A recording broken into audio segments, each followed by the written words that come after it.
Of Alex Madiba show. My name is Alex Madiba, and like I always do, going around Mutani and everywhere and trying to find ideas, what people think about certain things. We look at entertainment, we look at business, politics and things like that. But wherever you are, I can tell you to stay hydrated with the Alexa drinking water. Maji safi sana. Uende Limuru, uende Mlolongo, uende Rongai, uende wapi, ni maji safi sana. So I'm here with my guys hapa Mutani. And we want to look at specifically Adani. Tumesikia sana hii story Adani wapi, Adani airport, Adani ni vitu mingi sana. So today maybe wanaweza tuambia tu jina before I can ask them what I want to know. Unaitwa nani? Kwa jina mimi naitwa Denius Chacha. I'm a Kenyan, and as a patriotic Kenyan I think I should be concerned. Of late tumekuwa na hizi controversial stories about the Adani. Tumesikia wamepewa deal, walikuwa wanakuwa list our only not only international but our biggest airport, the Jomo Kenyatta International Airport. Na pia they had deals in the Kenya Electric and Transmission Company, I think the KETRACO, and I think we're not sure since the deals have been cancelled, but according to what we heard from our cabinet secretary of energy, Bwana Mheshimiwa Opiyo Wandayi, it's like the deals were already signed. But sasa tukakuja tukaona pia president ameingia, but then from the public ama from what we hear, the people from the low levels of life can't afford that stuff. It becomes so hard for them to access maybe health and good good health and everything, But I think as a government and as a country, if they really care about their people, they should cancel that man, and that man should get out of Kenya with immediate effect. That's what you know about Adani. Yeah, what I want. Niko na nani hapa? My name is Oricho Frank. Yes, I've heard about Adani. I first came with the company Adani 4 years ago. Then I had seen what they are doing outside in the country, but I really didn't mind it so much. But again, the second time it came to my attention was when I heard that we were just about to release our international airport, Jomo Kenyatta International Airport, ile yenye imetoka kwa map. Walikuwa wanunue ama walikuwa wafanye nini? Yeah, walituambia ati they are coming up to do some changes to upgrade it to an international level, but that's not really the case, because they were going to have the control of our airport for 30 years. I mean 30 years. Mazenyi mmekuja take over, mnataka hapo for 30 years. When will we start gaining from it, even when hata mkikuja ku-upgrade by that time the president mwenyewe, President Ruto, will not even be there. So if he would have messed up, he will not be held accountable. And I really want to commend a young man, Mr. Nelson Amenya. Ni yeye alitweet through the power of social media. Imagine X, the formerly Twitter, aliamka tu akasema amkeni tunaibiwa. Na hapo ndio watu wakakuwa rada wakasema tunaibiwa aje. From there people started investigating, and again the senator for Kisii, Senator Onyonka. Yeah, alifanya kazi poa sana. Wakaipush, wakajaribu kungangana nayo pale parliament, but our leaders were supporting it. Why? Because the big man had said that it's a good deal, and in this case the big man is President Ruto. You know how things happen in Kenya. Once he satisfies something, they'll have to support him. They always follow. I was even shocked. Just one day before, they were applauding Adani and saying that whether we like it or not, it will go through. But shockingly, when he was giving his State of the Nation address, once he said that it's not really a good thing for the country, nikashangaa tena MPs wakamuka kumapplaud. The same MPs who are supporting it, but since I may reject, I'm at standing ovation. For what really? For what? And we have been crying. They were not hearing the outcry from the Kenyans. You get? And again, just as my brother had said, they are saying that the Adani deal has been cancelled. But we have not yet seen anything that has been signed. Before hata tutakol hapo, what is Adani? Adani, what do you know exactly about Adani? Not just in relation to Kenya, but Adani, is it a company? Is it an individual? Where is it from? Yeah. People probably don't even know. Okay. We as Kenyans we're so upset because you can't sit back and see being stolen from.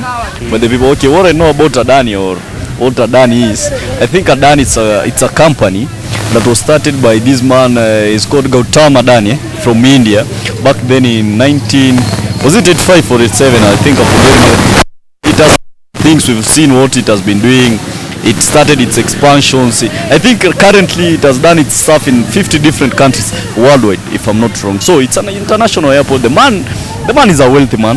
I think he's ranked about somewhere among the richest men in the world. Okay.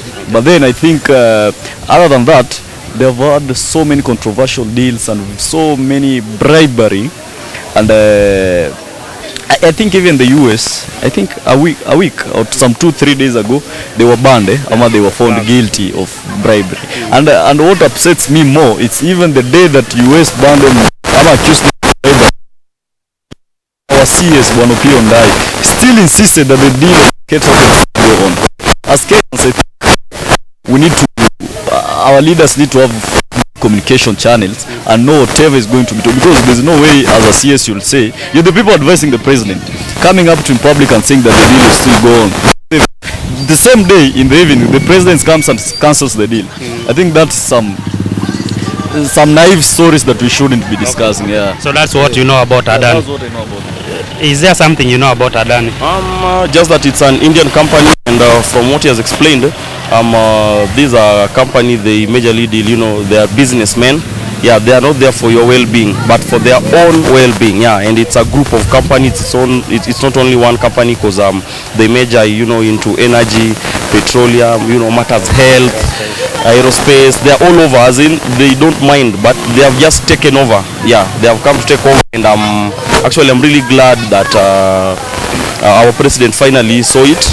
And in as much as we had really begged him, because we had even, so you remember that time when the Gen Zs were occupying, we even went to JKI. Personally, I was there.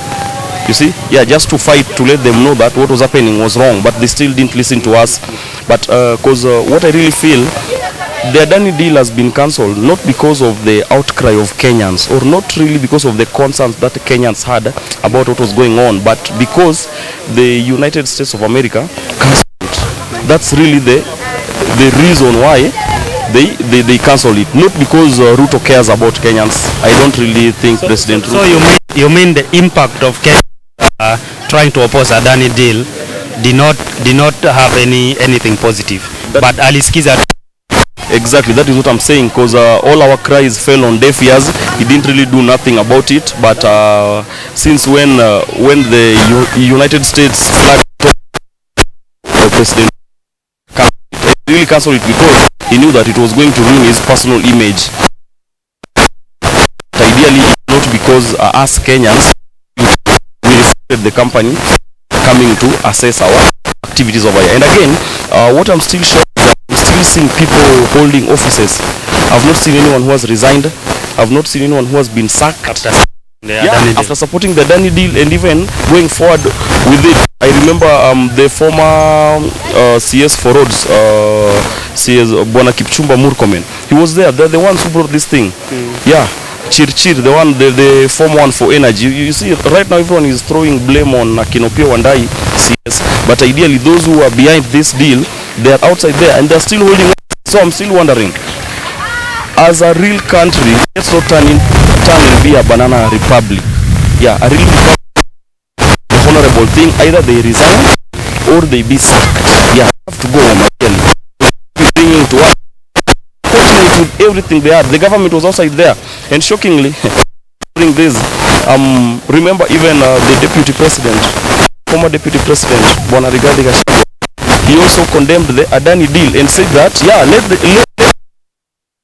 things that brought downfall.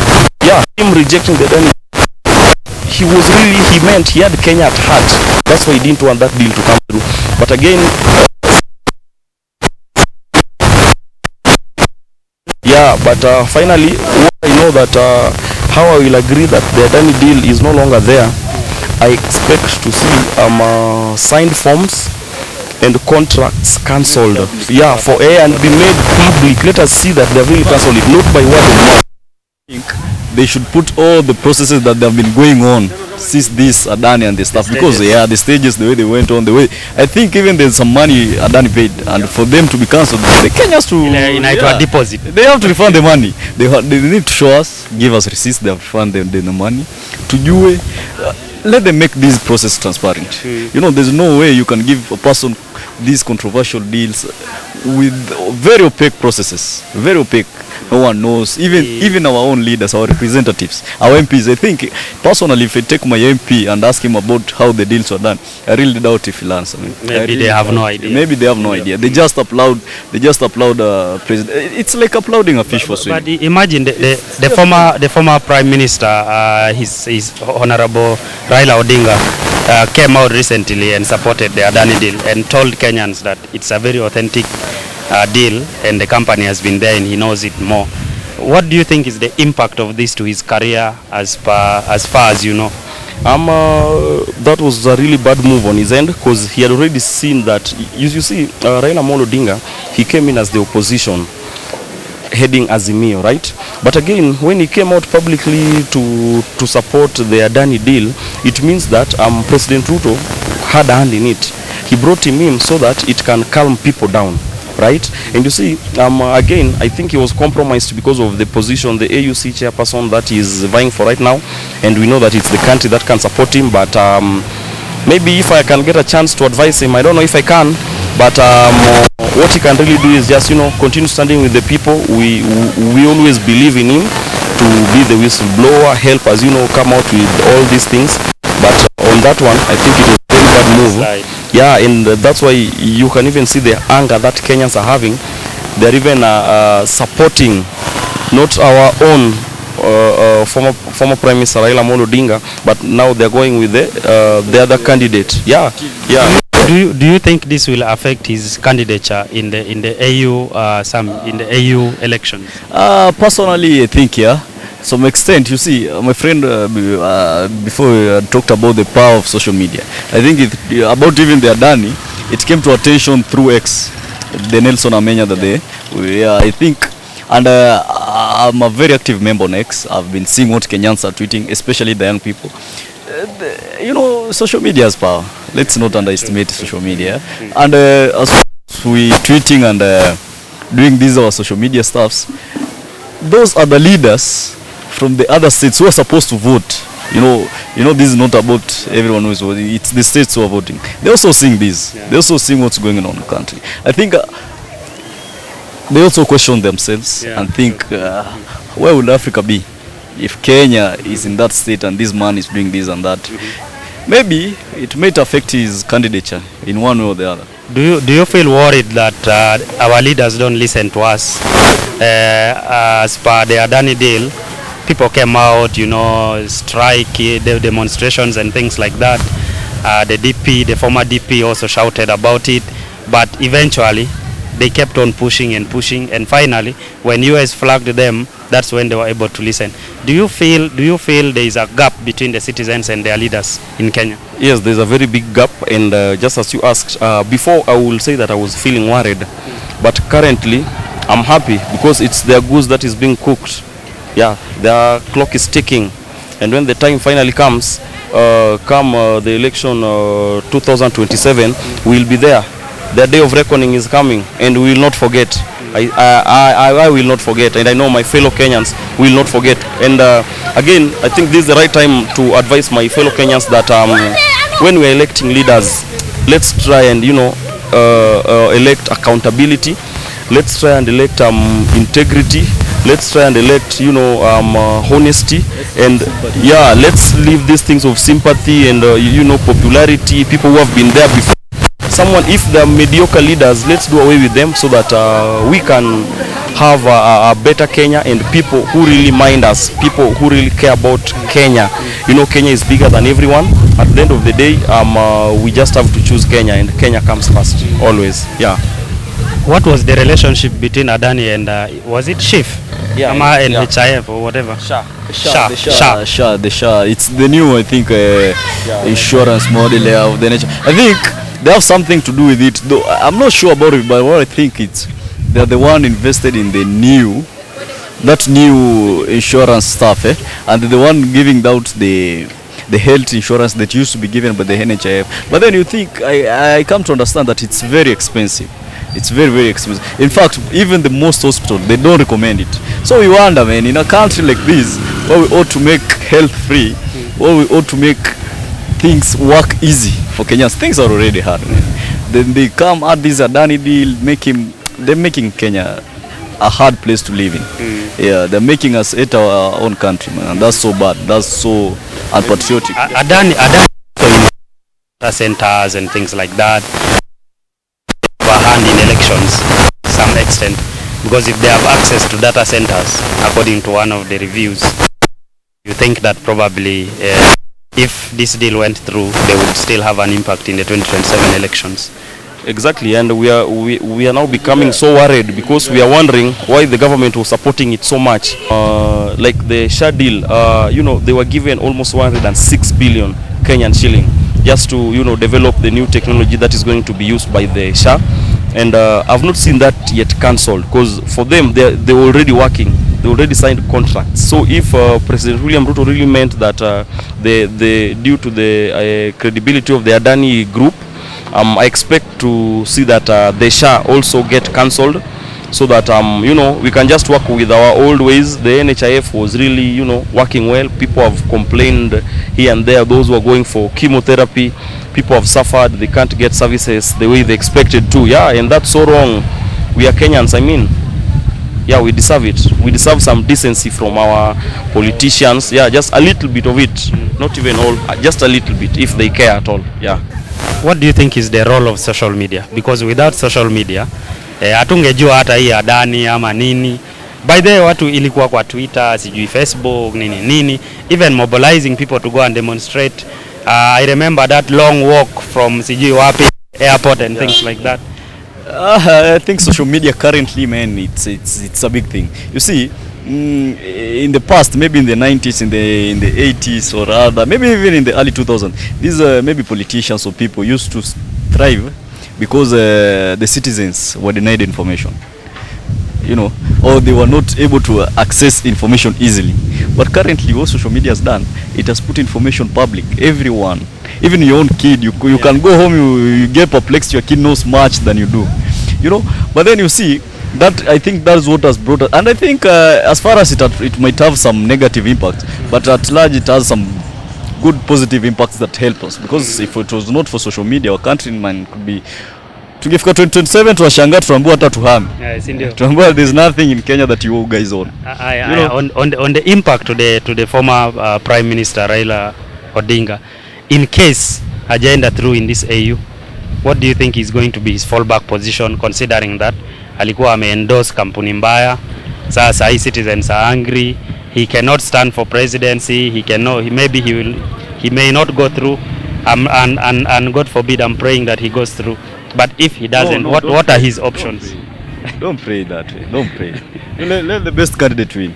Okay. Yeah. Okay. Let the best. Yeah, truly, Africa is home, and Africa is better. Let just the best candidate win. Raila, the former Prime Minister Raila Odinga is a man of many ways. Sijasema tusumkate pale you, but he is a man of his ways. In case it doesn't go, which is not going to happen, because he's going to go through, we'll be there for him, we'll support him, but we will expect him not to lose his credibility back in the country. We just need the old Raila back, the Raila who was standing with the people, not because of money, not to support the government, to get some assistance, but really to be there and stand for what is right and what is right alone. Yeah. Do you feel his legacy is safe? He has built. I believe he still have a chance. He can come back. Kenyans are good people. They'll forgive him. They'll listen to him. They'll give him a listening ear, and he can explain to them. Yeah. What final words do you have regarding maybe Adani, social media, or Kenyans about bringing issues on the table and people trying to review as fast as possible? What is happening? The government was. They heard us, but they didn't listen to us. They always hear us. All the time we speak, they always hear us, but they don't really listen, because I think they don't care, or they just care about their personal gains. And my final takeaway on this is that I also have to commend the former Deputy President Rigathi Gachagua, because his input on this was also very strong, and those are some of the things that brought to his downfall. And right now, if I'm to advise him, I'll just advise him to not be afraid. Come out strongly. I know he knows so many things that were happening in the country.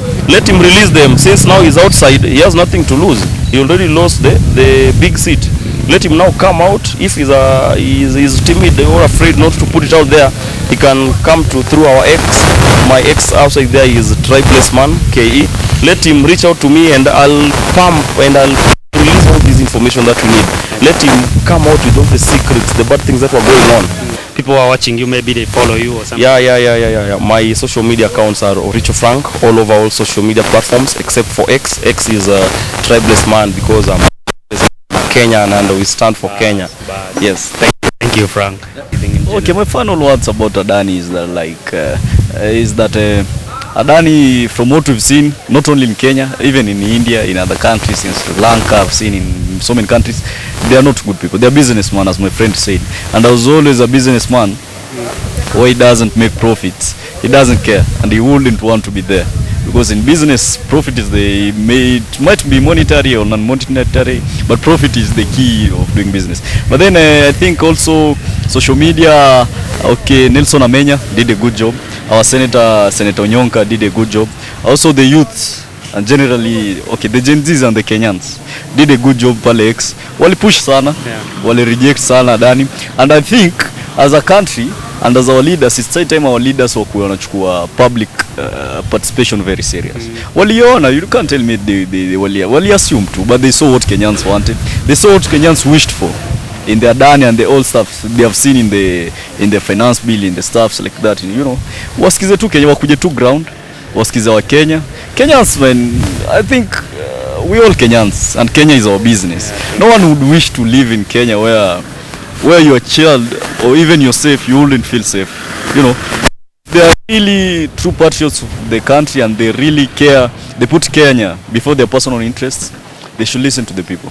Thank you. Do as some people summarize Adani and the government relationship in one word. Wengine wanasema ukora. Ewe, summarize this deal in one word. Just one word. And that's it. Uwizi. I think a government plus Adani, that's corruption, man. Thank you so much, guys, for joining Alex Madiba Show. Many more stories coming up, and of course politics, entertainment, football, and so many other issues, business. So stay tuned and please subscribe to Alex Madiba Show. Enda pale YouTube. You can also find us on TikTok as Alex Madiba Show, ata pale Facebook, and be able to get authentic information. Thank you so much for joining us. Bye bye.